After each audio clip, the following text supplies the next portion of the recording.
Now what you're looking at right here has been a complete and utter headache for me.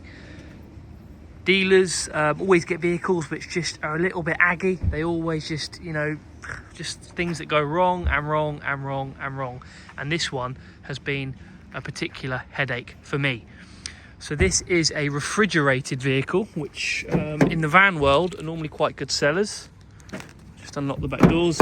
So it all turns on in the back. It's a chiller. So it goes down to 0. There's two types of fridge unit. One is a chiller, which will go down to 0. The other one, a freezer, generally more valuable, can go down to sometimes minus 20 degrees. So this one is a chiller. I bought it from a refrigerated vehicle rental company, and I paid £8,000 for it. I had a customer for the vehicle who had agreed to pay £10,000 for it, and so thought it was all going to go to plan, and then in true car dealer style, it all went a bit sideways.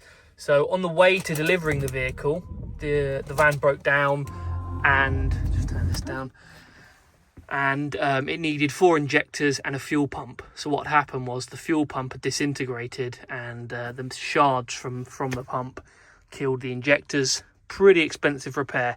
It ended up costing me £2,000 for parts and labour, and so the vehicle then ended up owing me £10,000. Luckily, the customer was still interested in buying it, because I was honest with him from the start, and I said, it's had a problem, we'll get it sorted for you, it's not an issue. So he then, I dropped it to him, and it was a distant sale, because he hadn't seen the vehicle in person, and so when you're doing that and it's treated like an online product, you have to give a 14-day, or we give a 14-day return policy. By law, if the person hasn't seen the vehicle on your car dealership physical site, then you must offer them a return policy. So we gave him a 14-day return policy, and then I was again very unlucky. He had it for about 10 days, and he said there's nothing wrong with the vehicle at all, but my business really hasn't gone to plan, because this was, I think, for an extra member of staff, growing the business.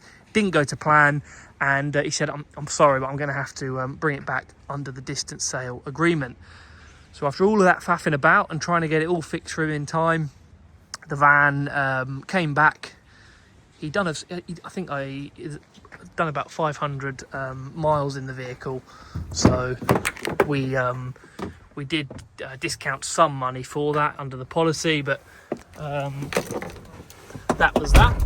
And then on the way back, the vehicle then decided, when he was driving it back, decided to start playing around with the clutch, and the clutch started slipping.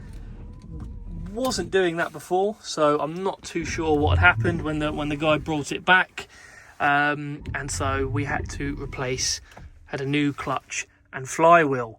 So I've already put 4 injectors and a fuel pump in it, and then after that, new clutch and flywheel. And now it's all brand new. That cost me, I think that was another £800. But it didn't quite end there, because turn the vehicle on. The fridge unit. So this is I think a GAH one. And how these work is these should go down in temperature very quickly. So the minute they come on, they should, maybe within the space of 10 minutes, that should get down to 0. Now this one, it'd been probably left around my dealership for a month or so when we're getting it fixed. The customer then didn't really use it, and when they're left around, these fridge units, they can start to leak.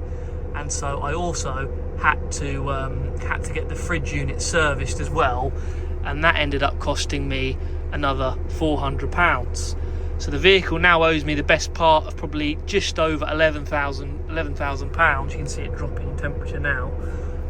So I'm a bit stuck with it, because it's probably in today's market worth between 9 and 10,000. Now I can leave it online for 10,995, 10,995, and hope that it sells, but I'm not too sure it's going to sell overly quickly.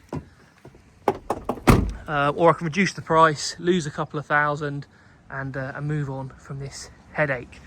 So what do you think I should do? Should I leave it at my premises and try and get top money for it, get my money back, which is probably more than it's worth, or should I reduce the price, get it sold, lose a couple of grand and move on? Different people would say different things. I'm generally of the opinion, move on, get it gone, buy more stock in and keep things moving. So yeah, let me know what you think. Put the comments in the video. Should I reduce the price, or should I keep with it and try and get back as much as possible, or should I move on and sell it much cheaper? It has had all the work done now, so that probably is one good selling point. So let me know in the comments. Hit the like button if you've liked the video, and hit the subscribe if you haven't already. Thanks a lot for watching.